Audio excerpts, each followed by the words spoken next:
Shalom, shalom bien-aimés. Dans la précédente vidéo, nous étions en train de nous poser la question de savoir comment est-ce qu'il fallait faire pour échapper à cette mort certaine qui nous guette partout où nous allons et qui nous suit même au milieu de nos lieux de culte. Nous étions en train d'encourager les différents portiers, les différents intendants que le Seigneur a établis dans les différentes communautés ou églises locales à pouvoir redoubler, je veux dire, de discipline, redoubler de rigueur dans leur service. Ne pas servir le Seigneur de manière laxiste, de manière à permettre que les choses de l'usine de celui-là qu'on avait chassé du ciel puissent infiltrer l'Église. Ils ont la pleine autorité de pouvoir stopper ces choses. Et pour pouvoir stopper ces choses, eux-mêmes doivent avoir arrêté de fonctionner dans ces choses. Nous avions dit que plusieurs qui se tenaient devant les pupitres vivaient encore dans une immoralité sexuelle qu'on ne trouve même pas au milieu des païens. Ils vivaient dans l'envie, dans l'égoïsme, dans l'égocentrisme même, dans tout genre de désordre, dans la pornographie, dans toute forme de haine, et j'en passe. Aujourd'hui, nous allons avancer d'un cran et nous allons essayer d'apporter un élément de réponse à cette question, n'est-ce pas? Comment échapper? Et d'ailleurs,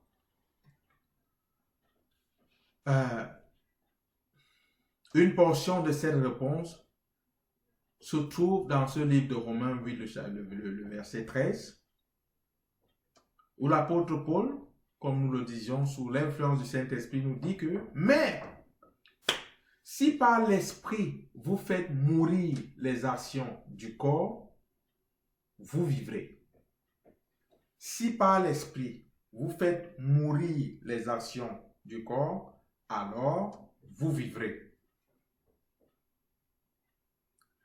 C'est quand nous lisons avec un peu de calme les écrits de l'apôtre Paul que nous comprenons pourquoi il pouvait dire dans l'un de ses épîtres que je traite durement mon corps et je le tiens assujetti de peur d'être rejeté après avoir prêché aux autres. Que nous pouvons comprendre pourquoi il disait que je travaille à mon salut avec crainte et tremblement. Ou bien il disait aux disciples, travaillez à votre salut avec crainte et tremblement. Quelques-uns vont me dire, oh, si tu as déjà cru, ça va et manger et tout ça. C'est bien, continuez de croire à cela. Mais nous voulons croire simplement à ce que la parole de Dieu nous dit. Il est possible de déchoir de la grâce de Dieu. Il est possible. Le Seigneur Jésus dit que, ou bien l'Esprit du Seigneur dit par la bouche de ses apôtres que si nous voyons un frère ou une sœur, évidemment, qui est en train de commettre un péché, et il précise en disant, pas celui-là qui mène à la mort. Cela veut dire qui engendre la séparation éternelle avec le Seigneur, pas celui-là. Donc si nous voyons un frère qui commet un péché qui n'est pas celui-là, alors prions pour lui. Et il y a une foule de spéculations au sujet de ce qu'est ce péché, parce qu'on l'a aussi désigné dans la Bible, le péché contre le Saint-Esprit. Il y a toute une spéculation là-dessus et ça se tire de gauche à droite, ça se tire dans tous les sens. Et on semble ne pas s'accorder sur ce point-là. Je dis bien on semble. Donc, je me dis donc que, puisque le sujet semble, entre guillemets, ambigu, il vaut mieux donc fuir le péché sous toutes ses formes. C'est ce que la sagesse nous dirait. De pouvoir nous éloigner du péché sous toutes ses formes.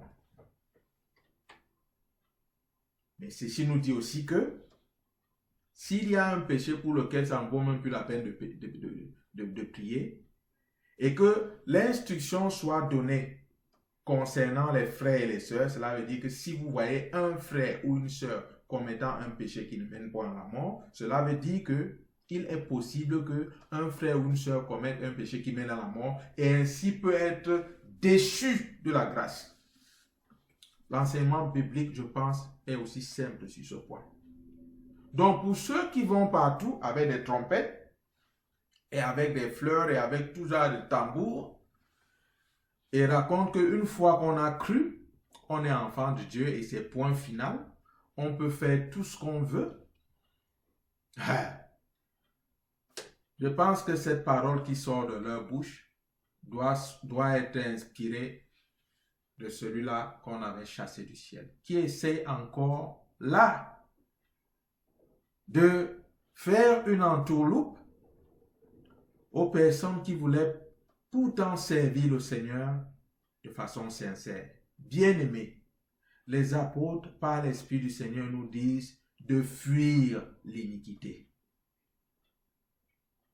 Fuir l'iniquité. Ils vont jusqu'à nous dire que le lit conjugal, pour ce qui concerne les mariés, soit exempt de toute souillure. Toute souillure.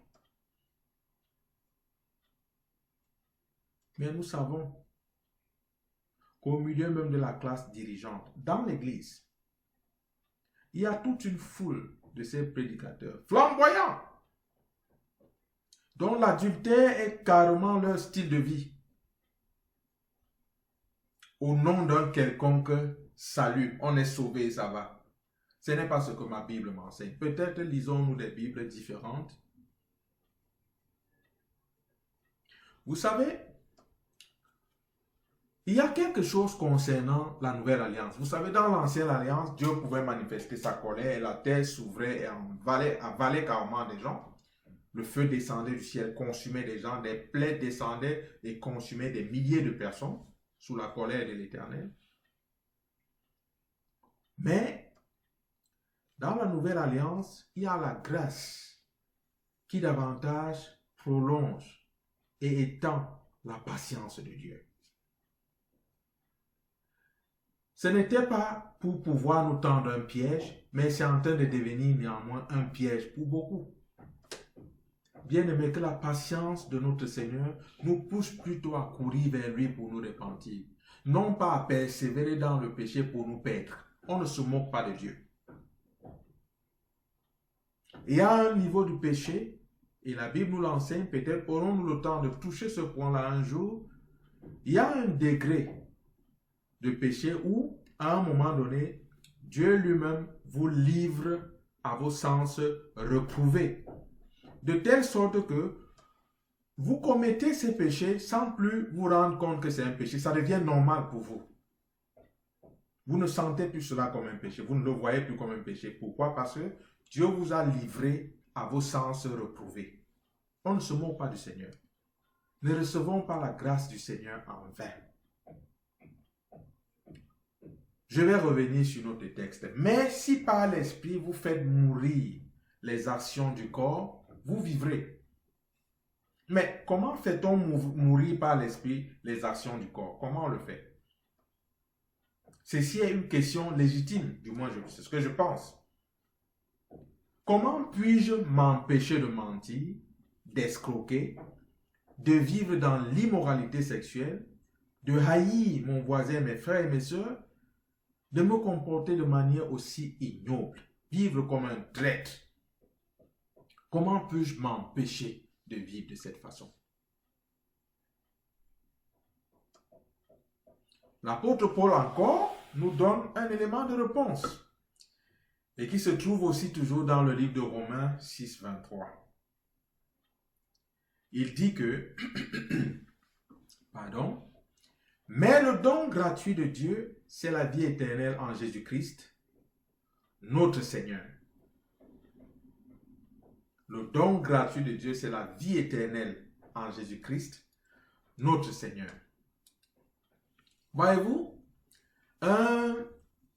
cette réponse peut sembler ambiguë, mais je vous en prie, accordez-moi juste un peu de temps et ensemble nous verrons que cette réponse n'est pas aussi ambiguë que cela. Mais que vous ensemble, si vous avez par exemple, si vous avez soif, mais alors très soif, et que vous venez me voir, vous me dites, ah ben, Franck, j'ai énormément soif. Peux-tu me trouver de l'eau à boire? Et que je vous dise, non, il n'y a pas de problème, mon frère, que j'aille vous trouver de l'eau dans un vase et que je vienne vous donner cette eau. Maintenant, vous tenez de l'eau dans le vase, de l'eau plein ce vase, et vous avez soif, mais alors très soif, mais vous ne le buvez pas. Pardon, vous ne la buvez pas, vous ne buvez pas de cette eau. Croyez-vous que votre soif sera étanchée? Sûrement non. Vous êtes venu me voir me disant que vous aviez soif. Je vous ai apporté de l'eau dans un vase, le vase. Ce qui vous restait à faire, c'est simplement de porter le vase à votre bouche et de boire. Mais vous avez gardé ce vase rempli d'eau en main et vous n'avez pas bu de cette eau. Votre soif va demeurer et si vous ne prenez pas garde, vous pourriez même mourir de soif. Pour étancher votre soif, il fallait faire une seule chose, porter le vase rempli d'eau à votre bouche et boire de cette eau.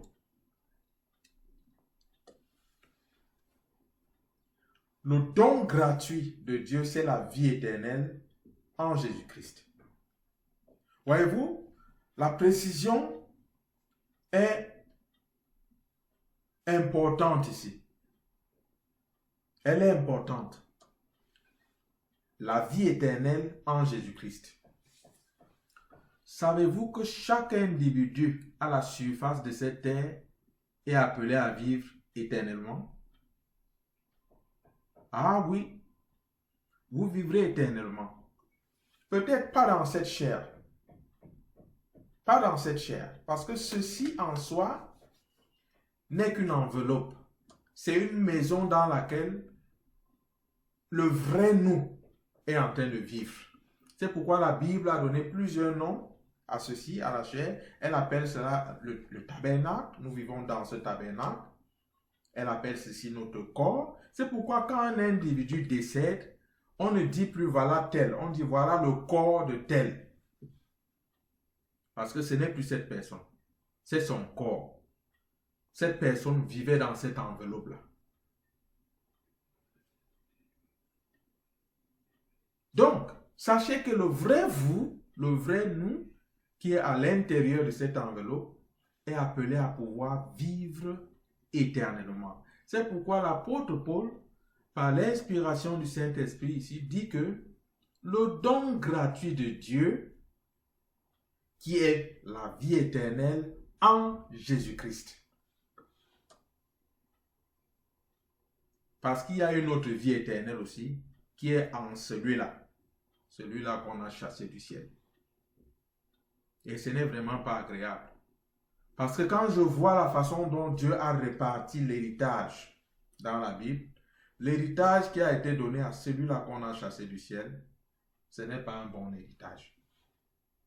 Je n'encouragerai personne à suivre celui-là dans son héritage.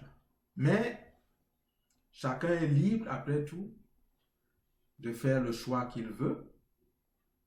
Parce qu'à la fin, chacun va recevoir du Seigneur la louange qui lui est due, n'est-ce pas? Donc, c'est donc quoi la vie éternelle? C'est quoi la vie éternelle? Le Seigneur Jésus-Christ lui-même l'a défini. La vie éternelle en Jésus-Christ, là, il l'a définie. Et il a fait cette définition, qui de mon point de vue est claire, dans l'une de ses prières que j'aime lire. Chaque fois que je lis ces prières, je suis tellement reconnaissant au Seigneur. Tellement reconnaissant. Et je suis sûr que pour ceux qui sont habitués aux Saintes Écritures, ils voient déjà là où je suis en train d'aller. Il s'agit du Jean, le chapitre 17. Nous allons lire le verset 1 à 3. Je vais faire rapidement ma lecture. Après avoir ainsi parlé, Jésus leva les yeux au ciel et dit, « Père, l'heure est venue, glorifie ton Fils afin que ton Fils te glorifie. Selon que tu lui as donné pouvoir sur toute chair, afin qu'il accorde la vie éternelle à tous ceux que tu lui as donnés. » Qu'il accorde quoi? La vie éternelle à tous ceux que tu lui as donnés. Verset 3. Or, la vie éternelle, c'est qu'ils te connaissent, toi, le seul vrai Dieu, et celui que tu as envoyé, Jésus-Christ.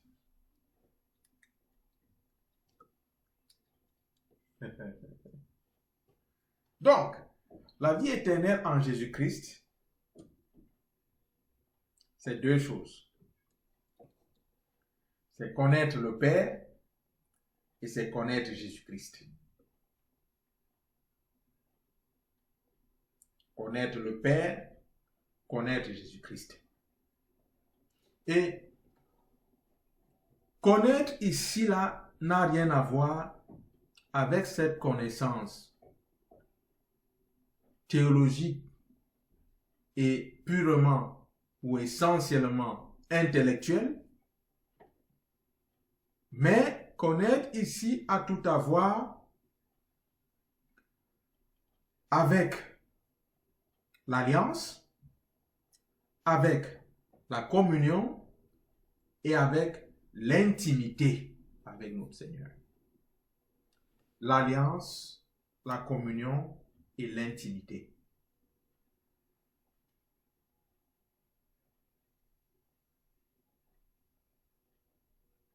C'est l'alliance avec notre Seigneur par le sang de Jésus qui nous fait entrer dans la famille de Dieu. Nous allons développer ça dans les autres vidéos. Mais pour l'instant, je voudrais parler sommairement. C'est par l'alliance au travers du sang de Jésus-Christ que nous entrons dans la famille de Dieu. Et une fois que nous sommes entrés dans la famille de Dieu, nous sommes appelés à communier avec Dieu. Dans le mot communion, il y a commun et commun peut se diviser en deux mots, c'est-à-dire comme un. Vous êtes maintenant comme un avec Dieu. Ou bien c'est ce que nous sommes appelés à poursuivre, à rechercher. Et pour ce faire, il est important de pouvoir rechercher chaque jour l'intimité de Dieu. Comment? Premièrement, dans la prière, l'adoration, la louange au Seigneur. Et cela ne doit pas seulement être quelque chose comme à un moment fixe de la journée. Ça doit pouvoir être pour nous un style de vie. Je n'ai pas besoin d'attendre à arriver à la maison le soir dans la nuit avant de pouvoir louer mon Dieu. Quand je marche dans la rue, je peux me rappeler, je peux me souvenir une chose que le Seigneur avait fait pour moi. Il peut faire monter cela. Je vais louer le Seigneur à l'instant, dans mon véhicule. Ou bien que je sois en train de marcher. Je vais louer le Seigneur. Pas besoin de crier et d'alerter tous les voisins. Autant que cela est possible, je peux aussi le faire. Mais je peux louer mon Seigneur. Je peux être en train de conduire et je vois comment le Seigneur a fait éviter peut-être à un enfant un accident de circulation. Ça peut être pour moi une occasion de louer le Seigneur. Je n'ai pas besoin d'attendre le soir, tout ça. Non, non, non, non, non. Ou bien d'être dans une certaine position. Non. Nous marchons par l'Esprit. Le Saint-Esprit est en nous. Nous sommes le temple du Dieu vivant. Notre Dieu est présent. N'est-ce pas? Donc, par la louange, l'adoration, par les saintes écritures, voyez-vous, la parole de Dieu, c'est une entité vivante. C'est la personne de Jésus. Lorsque Dieu a déclaré cette parole et qu'elle est sortie pour créer, en sortant, elle était mélangée avec son esprit. Et elle est sortie comme cette parole vivante qui est Jésus-Christ. Depuis ce temps-là, jusqu'aujourd'hui, la parole de Dieu est restée ointe. Elle est ointe. Je ne suis pas en train de dire de vous balader avec les Bibles et vouloir taper sur la tête des gens pour chasser les démons en tapant la Bible sur la tête. La Bible ne dit rien de ce genre. La Bible dit que les démons fléchiraient les genoux et s'enfuiraient à la mention du nom de Jésus. Pas parce que nous tapons la Bible. Je vois certaines grimaces qui sont faites ça et là dans certains films entre guillemets chrétiens où les gens sont en train de résister aux démons en leur présentant la Bible. Ça, c'est une grosse blague. Donc, avec la parole de Dieu et ensuite avec la mise en pratique de cette parole, n'est-ce pas? La mise en pratique, cela veut dire que nous devons permettre que cette parole que nous avons reçue du Seigneur, qu'elle puisse s'extérioriser aussi au travers de nous. C'est aussi ça, de chercher l'intimité de Dieu, la communion avec Dieu. Il ne faut pas toujours que ce soit le voisin ou bien ton pasteur ou ton prophète ou je ne sais pas quoi, que ce soit toujours lui qui vous dise comment le Seigneur a fait ceci au travers de lui. Il peut aussi faire quelque chose au travers de toi. Et je suis sûr qu'il le fait chaque jour, mais tu manques un peu de discernement parce que tu manques d'exercice en termes d'intimité, en termes de communion. Et pour quelques-uns, ils ne connaissent même pas l'alliance dans laquelle ils se sont liés. C'est pourquoi ils traitent avec légèreté ce qui leur est donné. Plusieurs d'entre nous ne connaissons pas l'alliance. Nous ne connaissons pas cette alliance. C'est triste de le dire, mais c'est en regardant ce qui se passe ça et là, dans les communautés chrétiennes, que je parle de cette façon. Plusieurs d'entre nous ne comprenons pas et ne connaissons pas l'alliance dans laquelle nous nous sommes engagés. Et c'est vraiment un drame. C'est pourquoi l'ennemi se sert de nous comme il veut. Donc, ces 3 points sont possibles lorsque nous nous attachons aux instructions que le Saint-Esprit nous fait au travers de la parole de Christ et que nous nous approchons de Dieu, pas toujours pour avoir ou bien pour recevoir de lui des choses que nous demandons, mais pour le connaître comme Père et connaître Jésus-Christ comme Seigneur. L'image que certaines personnes ont de notre Dieu, quand je dis certaines personnes, je veux dire même certains chrétiens dans les communautés chrétiennes, est vraiment une image effrayante. Pour certains, c'est simplement quelqu'un qui est comme, entre guillemets, un Père Noël.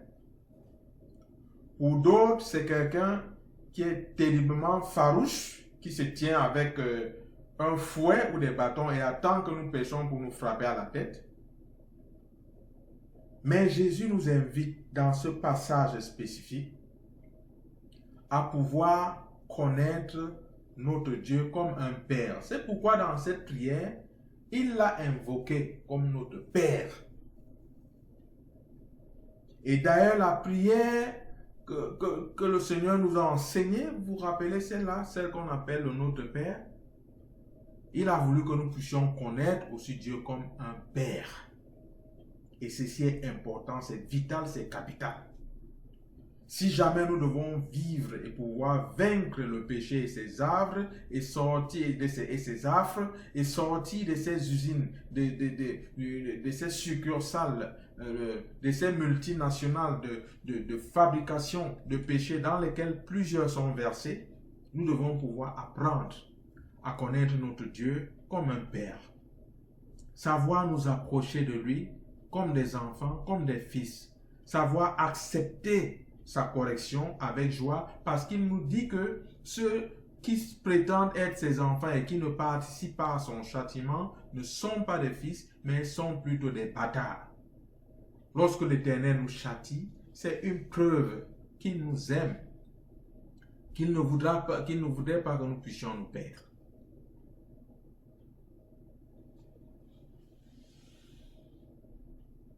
Donc n'allons pas toujours vers le Seigneur pour lui demander des choses. Allons vers lui aussi pour le connaître, pour communier avec lui, pour chercher son intimité. Et puis, j'aimerais parler très franchement encore. Je me suis rendu compte, et je vais parler pour ma part, pour ce qui me concerne, que très souvent, je ne savais même pas ce que je demandais au Seigneur. Je vais m'expliquer.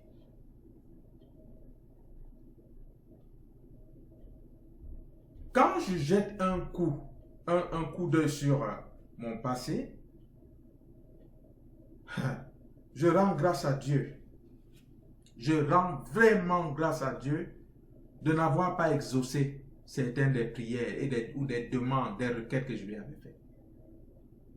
Je rends grâce à l'Éternel quand je regarde le passé là, de n'avoir pas exaucé ces prières.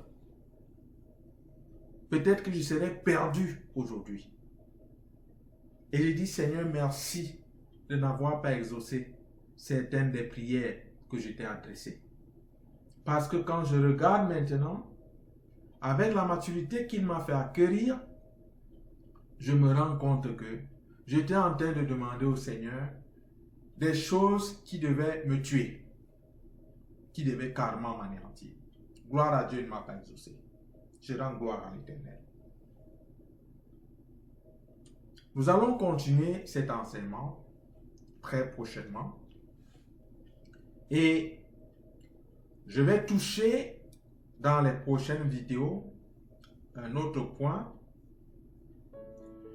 qui repose sur le verset 14. Et le verset 14 de ce livre de Romains, le chapitre 8, nous dit que car tous ceux qui sont conduits par l'Esprit de Dieu sont fils de Dieu. Je vais m'arrêter ici. Et je vais appeler toute personne qui n'a pas donné sa vie à Jésus-Christ et qui est peut-être perdue dans tout ce que je suis en train de dire, de pouvoir s'engager aujourd'hui à recevoir Jésus-Christ. Tu ne connais pas encore Jésus, donne ta vie à Jésus-Christ. Reçois la grâce que Jésus-Christ te donne. Le Seigneur a pris sur lui, toutes nos infirmités. Il veut prendre ton infirmité. Il suffit de te mettre à genoux ou bien d'incliner ton cœur devant lui, là où tu te trouves. Tu n'as pas besoin de crier, mais il faut que tu lui parles. Cœur à cœur. Que tu lui dises ton péché, que tu lui demandes de te pardonner. Et il le fera. Il n'est pas là pour te juger. Il n'est pas là pour te condamner. Mais il est là pour te sauver. Il est là pour te donner cette vie éternelle en lui, comme nous étions en train de parler. Il veut te faire connaître le Père et il veut se révéler à toi comme Seigneur. Que Dieu bénisse ta décision. Sur ce, je vais nous quitter pour l'instant. Shalom.